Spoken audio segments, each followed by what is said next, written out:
2. Juntos. A primera hora de aquella misma tarde, Drizzt entró en Mithril Hall por la puerta este, que se abría al valle por donde fluía el río Surbrin. Catti-brie había regresado un poco antes para esperar la sorpresa de su llegada. Los guardias enanos recibieron al vigilante Drow como si fuera uno de su raza. Drizzt no podía negar la emoción que lo embargaba ante la cálida bienvenida, aunque no era algo inesperado dado que la gente de Bruane lo había aceptado como un amigo desde los días en el Valle del Viento Helado. Drizzt no necesitaba una escolta en los sinuosos pasillos de Mithril Hall, ni tampoco la deseaba, prefería estar a solas con las muchas emociones y recuerdos que siempre lo invadían cuando recorría esta sección del complejo superior. Atravesó el puente nuevo de la garganta de Garum. Era una hermosa estructura de piedra que se extendía en un arco de varios centenares de metros a través del profundo abismo. En este lugar Drizzt había perdido a Bruane para siempre, o al menos era lo que había creído, porque lo había visto caer en las profundidades insondables a lomos de un dragón llameante. No pudo evitar una sonrisa cuando recordó todo lo sucedido, hacía falta más que un dragón para acabar con el poderoso Bruane Badcleamer. A medida que se acercaba al final del puente, Drizzt advirtió que las torres de guardia nuevas, comenzadas solo 10 días antes, estaban casi acabadas, una prueba de que los industriosos enanos se habían dedicado al trabajo con absoluta devoción. Así y todo, cuando el Drow pasó junto a ellos, hasta el último de los trabajadores le dirigió un saludo afectuoso. Drizzt caminó en dirección a los pasillos principales que salían de la enorme sala al sur del puente, dejándose guiar por el sonido de los martillazos. Apenas un poco más allá de la sala, pasada una pequeña antecámara, entró en un pasillo tan ancho y alto como una sala, donde los mejores escultores de Mithril Hall se afanaban en el trabajo, esculpiendo la figura de Bruane Badcleamer en la pared de piedra, en el sitio apropiado junto a las esculturas de los antepasados reales de Bruane, los 7 predecesores en el trono. Buen trabajo, ¿no te parece, Drow?, dijo una voz. Drizzt se volvió para mirar a un enano regordete con la barba rubia recortada, tanto que apenas le llegaba al ancho pecho. Me alegra verte, Caabal, saludó Drizzt. Bruane había designado hacía poco al enano clérigo custodio de Mithril Hall, un cargo de gran importancia. ¿La encuentras adecuada?, preguntó Caabal señalando la escultura de 6 metros de altura del actual rey de Mithril Hall. En el caso de Bruane, tendría que tener 30 metros, replicó Drizzt, y el bueno de Caabal se sacudió de risa. Los ecos de las carcajadas acompañaron a Drizzt durante un buen trecho mientras se alejaba una vez más por los sinuosos pasillos. Muy pronto llegó al nivel superior, la ciudad situada encima de la maravillosa urbe subterránea. Catti-brie y Wulfgar vivían en este sector, tal como lo hacía Bruane la mayor parte del tiempo, cuando se preparaba para la temporada comercial de primavera. La mayoría de los demás 2500 enanos del clan se encontraban mucho más abajo, en las minas y en la ciudad subterránea, pero los que habitaban esta parte eran los comandantes de la guardia y los soldados de élite. Incluso Drizzt, siempre bienvenido en la casa de Bruane, no podía presentarse al rey sin ser anunciado y sin escolta. Un enano de hombros muy grandes, expresión agria y una larga barba castaña que llevaba sujeta por el ancho cinturón recamado, guió a Drizzt por el último pasillo que daba a la sala de audiencias de Bruane. El general Dagnavit, como se llamaba el personaje, había sido asistente personal del rey Arbromme en la ciudadela de Advar, la principal fortaleza de los enanos en la región norteña, pero el rudo enano había venido al frente de las fuerzas de la ciudadela de Advar para ayudar a Bruane en la reconquista de su antigua tierra natal. Después de ganar la guerra, la mayoría de las tropas de Advar se habían marchado, a diferencia de Dagnavit y 2000 soldados que se quedaron después de la limpieza de Mithril Hall, y juraron fidelidad al clan Badcleamer, con lo cual Bruane dispuso de un ejército bien entrenado para defender las riquezas del clan. Dagnavit se había quedado con Bruane para servirle como consejero y comandante militar. No sentía ningún afecto por Drizzt, aunque desde luego no era tan tonto como para insultar al Drow permitiendo que alguien de menor rango lo escoltara a ver al rey.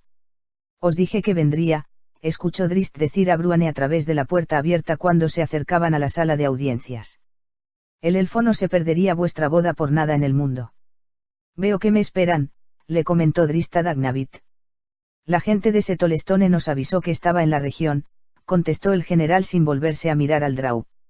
Supusimos que aparecería de un momento a otro. Drizzt sabía que el general, un enano entre enanos, como decían los demás, tenía muy poco aprecio por él, o por cualquiera, incluidos Catti-brie y Wulfgar, que no fuese de su raza. De todos modos, el Drow sonrió porque se había acostumbrado a estos prejuicios y sabía que Dagnavit era un aliado importante para Bruane. Salud, les dijo Drist a los tres amigos cuando entró en la sala. Bruane ocupaba el trono de piedra, con Wulfgar y Catibrie a su lado. Así que al final has venido, respondió Catibrie, fingiendo desinterés. Drist sonrió al pensar en el secreto compartido. Al parecer, la muchacha no le había mencionado a nadie que se habían encontrado unas horas antes en el camino. Esto no estaba planeado, añadió Wulfgar, un gigante de músculos enormes, con la cabellera rubia rizada por debajo de los hombros y los ojos del mismo color azul que el cielo norteño. Espero que pueda añadirse un asiento más a la mesa. Drist se limitó a sonreír e hizo una profunda reverencia a modo de disculpa. En los últimos tiempos se había ausentado con frecuencia, a veces durante semanas. «Va», exclamó Bruane. «Os dije que vendría. Y esta vez se quedará». Drist sacudió la cabeza, consciente de que muy pronto volvería a marcharse, a la búsqueda de algo. «¿Todavía buscas a ese asesino, elfo?», oyó que preguntaba Bruane. «No», respondió Drist para sí mismo en el acto. El enano se refería a Artemis Entreri, el enemigo más odiado de Drist, un asesino desalmado tan hábil con la espada como el vigilante Drow, y obsesionado con derrotar a Drist. Entreri y Drist se habían batido en Kalimport, una ciudad muy al sur, y por fortuna el elfo había ganado el primer asalto antes de que los acontecimientos los separaran. Emocionalmente, Drist había dado por terminada la batalla y se había librado de una obsesión similar contra Entreri. Drist se había visto reflejado en el asesino, había visto en qué habría podido convertirse si se hubiera quedado en Menzoberranzan. Incapaz de tolerar la imagen, solo había deseado acabar con ella. Catibrie, la querida y complicada Catibrie, le había enseñado a Drist la verdad referente a Entreri y a sí mismo. Si nunca más volvía a ver a Entreri, el Drow sería la persona más feliz del mundo. «No tengo ningún deseo de encontrarme de nuevo con él», contestó Drist. Desvió la vista hacia Catibrie, que le hizo un guiño para indicar que comprendía y aprobaba las palabras. «Hay muchos paisajes en el ancho mundo que no pueden verse desde las sombras, querido enano. Sonidos mucho más agradables que el tintineo del acero y olores preferibles al hedor de la muerte. Habrá que preparar otra fiesta», gruñó el enano. «Estoy seguro de que el elfo tiene los ojos puestos en otra boda». Drist dejó pasar el comentario sin ofrecer respuesta. Otro enano se introdujo en aquel momento en la sala y se acercó sigiloso hasta Dagnavit. Tras murmurar entre ellos unos instantes, ambos salieron de la estancia, pero Dagnavit volvió al cabo de unos minutos. «¿Qué ocurre?», quiso saber Bruane, que no comprendía todo aquel bullicio. «Otro invitado», explicó Dagnavit, pero, antes de que pudiese hacer la presentación adecuada, un halfling barrigón se coló en la sala. «Regis», gritó Catibrie sorprendida, mientras ella y Wulfgar se apresuraban a recibir al viejo amigo. Inesperadamente, los 5 compañeros volvían a estar juntos. «Panza redonda», chilló Bruane. «¿Cómo diablos?». Drist se dijo que lo verdaderamente curioso era no haber visto al viajero en los caminos que conducían a Mithril Hall. Los amigos habían dejado a Regis en Kalimport, a más de 1600 kilómetros de distancia, al mando de una cofradía de ladrones a la que los compañeros habían casi eliminado del todo en su esfuerzo por rescatar al halfling. «¿Creías que iba a perderme una ocasión tan especial?», protestó Regis, como si lo hubiese ofendido la duda de Bruane. «La boda de 2 de mis mejores amigos». Catibrie lo abrazó, cosa que pareció alegrar muchísimo al halfling. Bruane miró con curiosidad a Drist y sacudió la cabeza al comprender que el Drow no tenía respuestas para esta sorpresa. «¿Cómo lo has sabido?», inquirió Bruane. «Subestimas tu propia fama, rey Bruane», respondió Regis mientras se inclinaba en una elegante reverencia que hizo desbordar la barriga por encima del fino cinturón. Drist observó que la reverencia había ido acompañada de un tintineo. Regis llevaba la chaqueta cubierta de piedras preciosas y más joyas de las que el Drow había visto nunca juntas, incluidas el pendiente con el rubí mágico, y a buen seguro que las numerosas bolsas que le colgaban del cinturón estaban repletas de oro y gemas. «¿Te quedarás una temporada?», preguntó Catibrie. «No tengo prisa», contestó Regis. «¿Podríais dejarme una habitación?», le preguntó a Bruane, «para ordenar mis cosas y descansar un poco del largo viaje». «Nosotros nos ocuparemos», le aseguró Catibrie mientras Drist y Bruane intercambiaban otra mirada. Los dos pensaban lo mismo, el jefe de una cofradía de ladrones no podía desatender su posición muy a menudo, porque siempre había gente dispuesta a robarle el puesto. ¿Y tus ayudantes? Lo interrogó Bruane, con doble intención. Oh, tartamudeó el halfling. He venido solo. Ya sabéis que a los sureños no les gusta la fría primavera del norte. Bueno, entonces acompañadlo, dijo Bruane. Ahora me toca el turno de hacer una gran fiesta para complacer a tu estómago. Drist se sentó junto al rey enano mientras los otros tres salían de la sala. Estoy seguro de que poca gente en Calimport ha oído hablar de mí, elfo, comentó Bruane en cuanto los demás se hubieron marchado. ¿Y quién sabe de la boda más allá de Longsadle? La expresión maliciosa del enano coincidía exactamente con los pensamientos del Drow. Apuesto a que el pequeño se ha traído gran parte de su tesoro, ¿no te parece? Huye de algo, replicó Drist. O se ha vuelto a meter en problemas, gruñó Bruane, o soy un gnomo barbudo. 5 comidas diarias, le murmuró Bruane a Drist una semana después de la llegada del Drow y el halfling a Mithril Hall. Y repite todos los platos. Drist, siempre sorprendido por el apetito de Regis, no supo qué responder. Juntos observaron desde el otro lado de la sala cómo el halfling engullía un bocado tras otro. Suerte que estamos abriendo más túneles, añadió el rey enano. Voy a necesitar una buena carga de mitril para poder pagar tanta comida. Como si la referencia de Bruane a las nuevas exploraciones hubiese sido una señal, el general Dagnavit entró en el comedor. Al parecer no tenía apetito, porque el rudo enano de barba castaña apartó al camarero y cruzó la sala hacia Drist y Bruane. Ha sido un viaje corto, le comentó Bruane al Drow cuando advirtieron la presencia del militar. Dagnavit había salido aquella misma mañana al mando del último grupo de exploradores para recorrer las nuevas prospecciones en las minas más profundas, muy lejos al oeste de la ciudad subterránea. ¿Problemas o tesoros?, replicó Drist, y Bruane solo encogió los hombros, con la secreta esperanza de que fueran las dos cosas. Mi rey, saludó Dagnavit en cuanto llegó junto al monarca, sin mirar para nada al elfo oscuro. Hizo una corta reverencia, sin ofrecer en su expresión impenetrable ninguna pista acerca de cuál de las suposiciones de Drist era la correcta. ¿Mithril?, preguntó Bruane, anhelante. Sí, contestó Dagnavit tras una pausa, sorprendido por una pregunta tan directa. El túnel más allá de la puerta sellada conduce a un complejo nuevo, y, por lo que hemos visto, parece muy rico en mineral.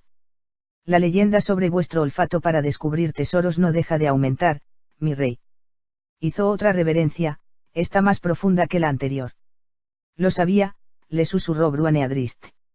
Fui allí una vez, antes de que me saliera la barba. Maté a un Etin.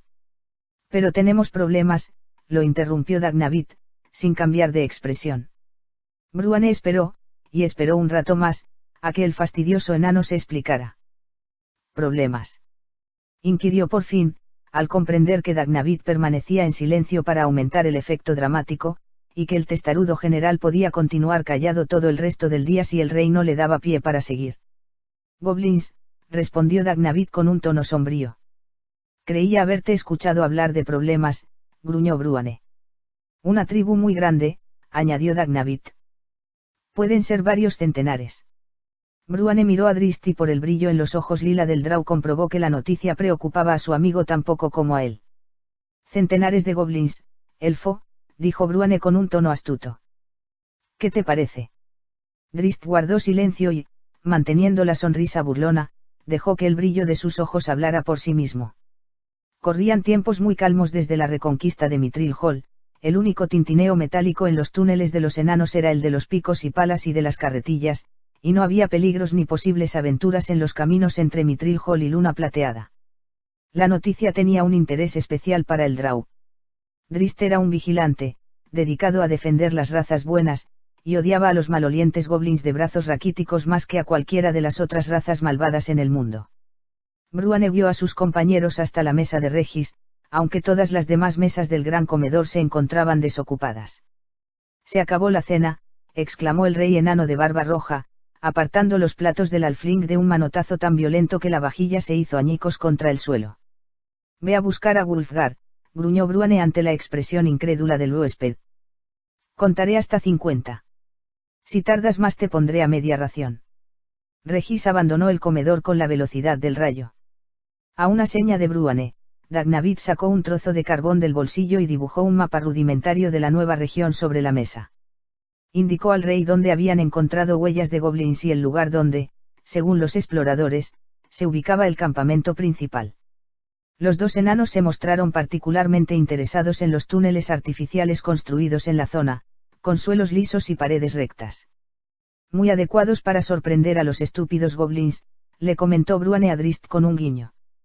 Tú sabías que había goblins, replicó Drizzt con un tono acusador, al comprender que a Bruane le entusiasmaba más la noticia referente a la presencia de enemigos que las riquezas de las minas. Solo era una suposición, admitió Bruane. Los vi una vez, pero, con la aparición del dragón, mi padre y sus soldados nunca tuvieron tiempo para acabar con ellos. En cualquier caso, aquello ocurrió hace mucho, mucho tiempo. El enano se acarició la larga barba roja para dar más énfasis al comentario, y no tenía ninguna seguridad de que todavía pudieran estar allí. ¿Nos amenazan?, preguntó una resonante voz de barítono detrás de ellos. El bárbaro de 2 metros 10 de estatura se acercó a la mesa y se inclinó mucho para estudiar el plano de Dagnavit. Solo son goblins, contestó Bruane. Una llamada a la guerra. Rugió Wulfgar, descargando un golpe con Aegis Fang, el poderoso martillo de combate que Bruane había forjado para él, sobre la palma de su mano abierta. Una llamada para divertirnos un poco. Lo corrigió Bruane, al tiempo que intercambiaba una sonrisa y un gesto de asentimiento con el Drow. Al parecer estáis muy ansiosos de matar, intervino Catibrie, que apareció detrás de los hombres en compañía de Regis.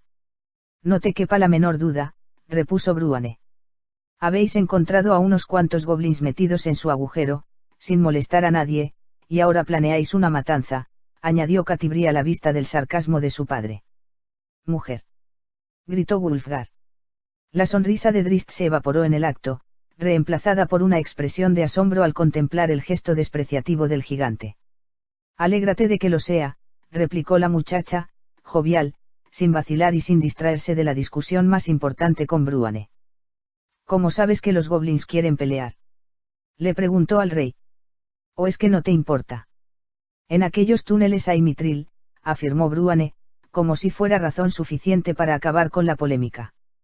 Entonces, ¿no crees que el mitril le pertenece a los goblins?, inquirió Catibrie con mucha inocencia. ¿Que tienen sus derechos?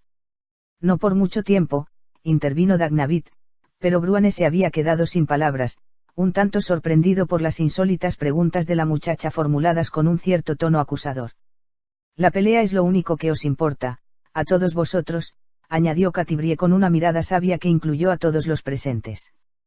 Mucho más que los tesoros. Iríais a pelear contra los goblins aunque en los túneles no hubiese más que piedras sin ningún valor.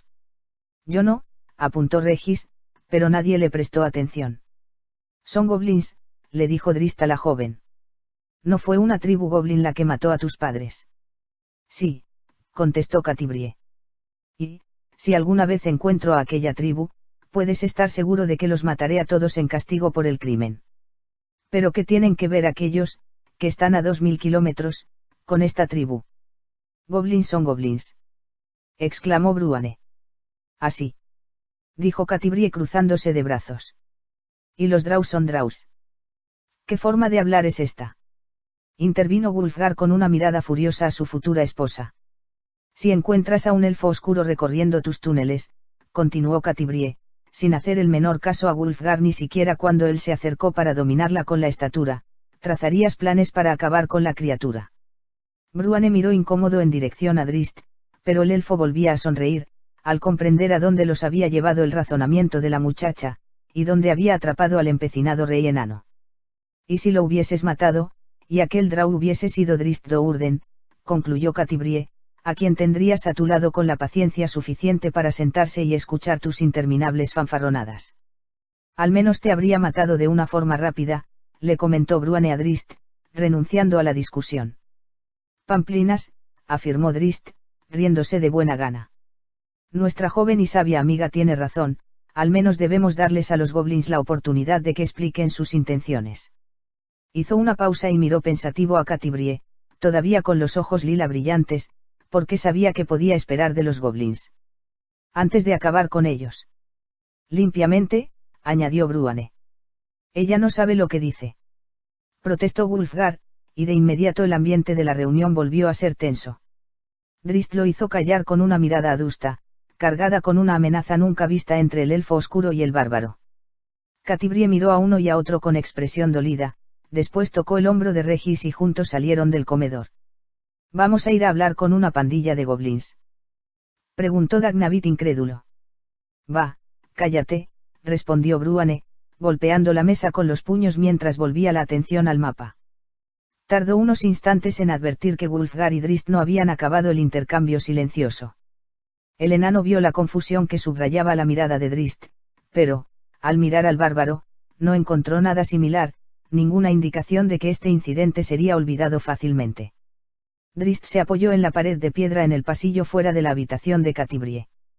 Había venido para hablar con la muchacha, a tratar de averiguar por qué se había mostrado tan preocupada, tan obstinada, en la discusión sobre la tribu Goblin. Catibrie siempre había aportado una perspectiva particular a las pruebas que habían pasado los 5 compañeros, pero a Drizzt le parecía que esta vez la impulsaba alguna otra cosa, que algo aparte de los goblins había alimentado el fuego de sus palabras. Apoyado en la pared delante de la puerta, el elfo oscuro comenzó a comprender. «Tú no irás», gritó Wulfgar a todo pulmón. «Habrá una pelea a pesar de tus intentos por evitarla. Son goblins. No hablarán con los enanos. Si hay una pelea, entonces querrás que esté a tu lado», replicó Catibrie. «Tú no irás». Drizzt sacudió la cabeza ante el tono concluyente de Wulfgar, pensando que nunca antes lo había escuchado hablar de esta manera, aunque después cambió de opinión al recordar que en el primer encuentro con el joven bárbaro, orgulloso y tozudo, su forma de hablar había sido tan estúpida como la de ahora.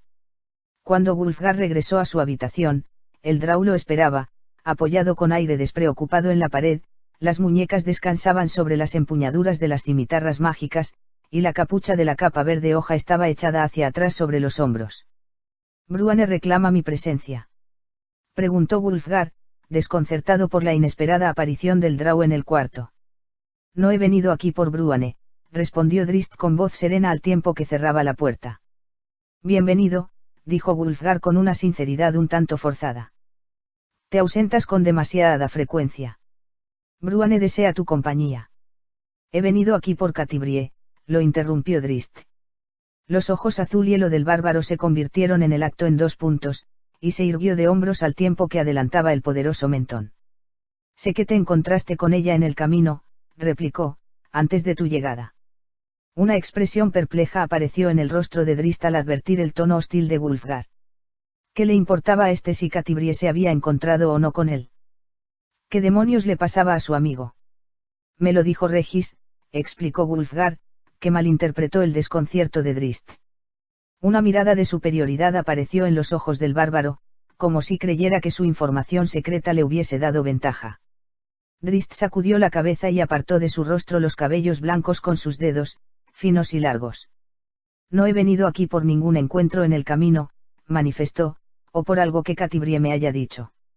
Sin apartar las muñecas de las empuñaduras de las cimitarras, Drizzt cruzó la amplia habitación para ir a situarse al otro lado de la enorme cama del gigante.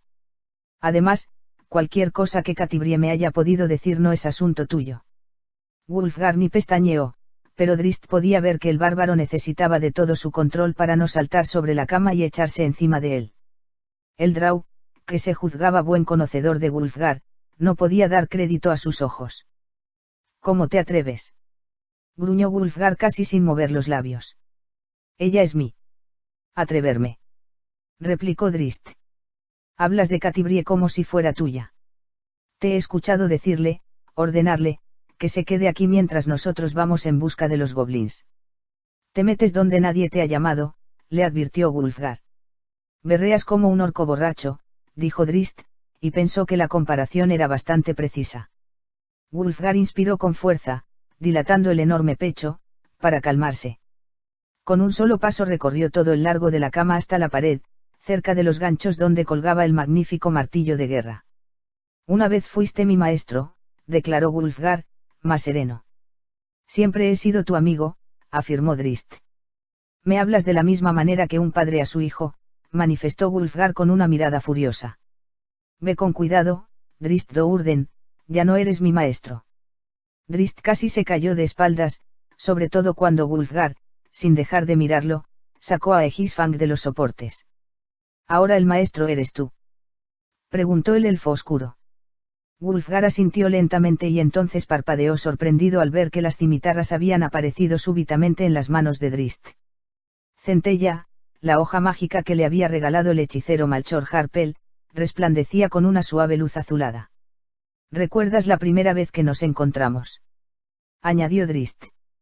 Se movió alrededor de los pies de la cama, como una medida de prudencia, porque el mayor alcance del bárbaro le daba ventaja con solo el ancho de la cama como separación.